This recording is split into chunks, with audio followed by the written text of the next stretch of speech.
Muito obrigado, professor Hattori.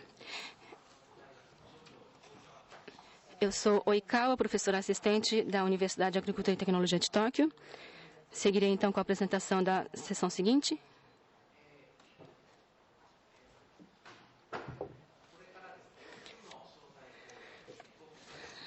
Nós daremos início, então, a 4 palestras de convidados, inclusive para o período da tarde. A primeira será do Dr. Roberto Rodrigues, ex-ministro de Agricultura, Pecuária e Abastecimento do Brasil, e que é também professor da Universidade Jabuticabal e foi também professor Jabuticabal e também professor da Fundação Getúlio Vargas em São Paulo. Poderíamos então solicitar a sua palavra, senhor Rodrigues.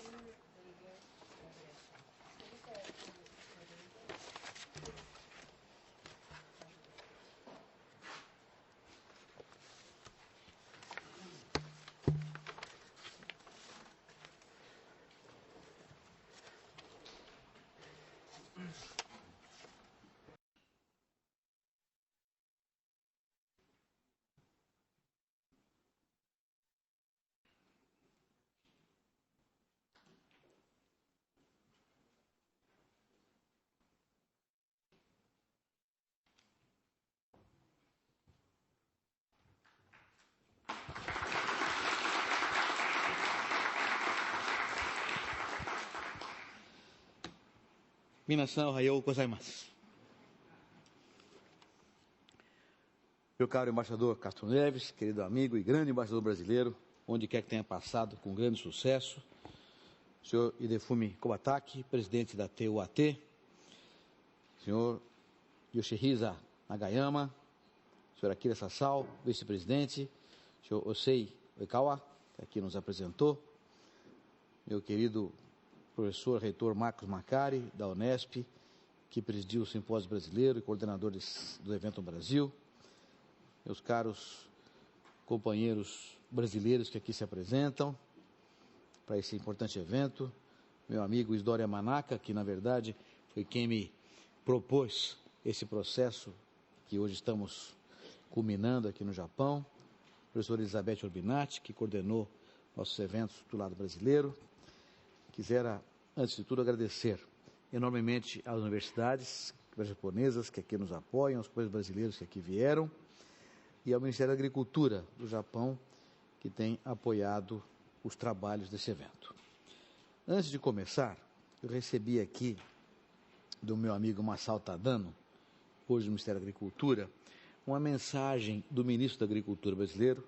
Reinaldo Stefanes, ao evento. Nessa mensagem, ele afirma que a agricultura brasileira se orgulha em ter recebido os imigrantes japoneses e seus descendentes. E faz uma ampla exposição sobre a participação dos japoneses na história da agricultura brasileira, terminando com uma frase que acho que é o centro da mensagem dele, dizendo que os imigrantes japoneses deixaram uma marca no agronegócio brasileiro, consolidada não apenas pelas realizações, mas principalmente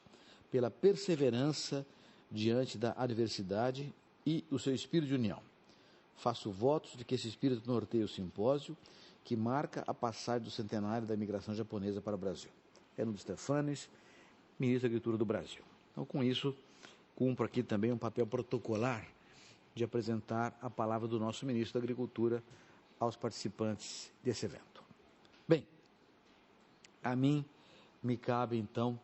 falar sobre as expectativas da interação entre o Brasil e o Japão na área acadêmica, tendo em vista a agricultura nesse século XXI e daqui para frente. E esse simpósio tem como importância central exatamente o fato de tentarmos definir uma estratégia para implementar o intercâmbio entre pesquisadores, professores e estudantes do Brasil e do Japão, tendo em vista a identificação de projetos que formem possível a cooperação bilateral entre os dois países, mas, sobretudo, trilateral. Penso que nós estamos agora numa fase diferente e o tema que vou tratar aqui, que é o tema do Cortés e de tantas vezes que temos andado juntos por esse mundo afora, é fazer da agroenergia uma questão relevante na integração Brasil-Japão, tendo em vista a ação em terceiros países. Acho que esse é o ponto central da nossa conversa aqui hoje, buscando o exemplo já realizado na relação agrícola entre os dois países, nesses 100 anos de história, como uma possível, um ponto de partida para avançarmos cada vez mais. O senhor Ishida, vice-ministro da Agricultura do Japão, já fez uma longa exposição sobre os resultados dessa importantíssima cooperação entre o Brasil e o Japão durante esses 100 anos da nossa história agrícola em conjunto. Mas eu gosto de afirmar sempre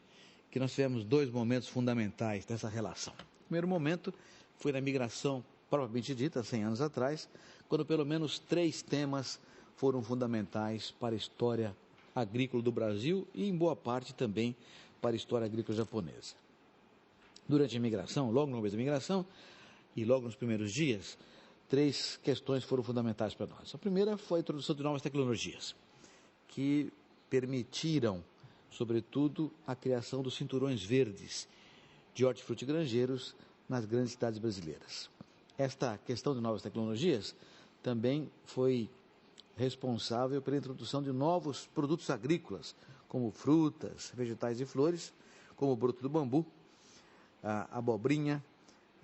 outros produtos que todos conhecemos muito bem, sobretudo a maçã Fuji, que se transformou num importante produto brasileiro de exportação hoje em dia. Mas, como a minha história pessoal está fortemente marcada pela questão ligada ao cooperativismo, propriamente dita, eu penso que um fator fundamental do desenvolvimento da agricultura brasileira, determinado pela imigração japonesa, foi o espírito associativista e o espírito cooperativista que se introduziu com a imigração, sobretudo com a criação das grandes cooperativas agrícolas de Cotia e da Sul Brasil, que deram a base e a direção do movimento cooperativista brasileiro. Então, logo na imigração, a presença japonesa se impôs com vigor perante esses fatos todos. Mas, na verdade, como o senhor Ishida já deixou muito claro também na sua exposição, foi nos anos 70, com a abertura do Cerrado, que as coisas ganharam uma dimensão absolutamente espetacular para a agricultura brasileira na sua relação com o Japão. Até então, a agricultura brasileira era costeira, ela se dava basicamente nos estados mais perto dos portos e aonde se desenvolveram também as grandes cidades brasileiras, mas foi a abertura do Cerrado, ligada à fundação de Brasília pelo presidente Juscelino Kubitschek e a integração nacional pelas grandes rodovias como a Belém-Brasília, que permitiram a abertura agrícola do Brasil, de fato, a partir do Cerrado. Então, esse foi um marco fundamental na nossa história, cujos resultados todos conhecemos, mas que se traduzem, e o senhor Ishida já falou disso, de modo que não vamos precisar tratar muito desse tema, mas o que isto representou foi uma grande integração entre o Brasil e o Japão, com intercâmbio tecnológico entre os dois países, com especialistas japoneses e brasileiros que foram trabalhar junto no Cerrado, dando origem a essa foto que hoje corre o mundo inteiro e que é uma foto que mostra o que é o Cerrado brasileiro, uma área plana, de baixa fertilidade, que, no entanto, se transformou num celeiro do mundo, dando ao Brasil uma chance enorme de crescer como grande produtor mundial, seja de produtos para alimento, seja de produtos para biocombustíveis. A soja, que era até os anos 60 muito pouco conhecida no Brasil, e eu tenho experiência pessoal nisso como agricultor que sou e tentei introduzir a soja no final dos anos 60 no estado de São Paulo, com muito pouco conhecimento sobre esse assunto, mas o fato é que, graças a essa integração entre o Brasil e o Japão, a soja se transformou num produto importantíssimo do país, chegando no ano passado a produção de 60 milhões de toneladas.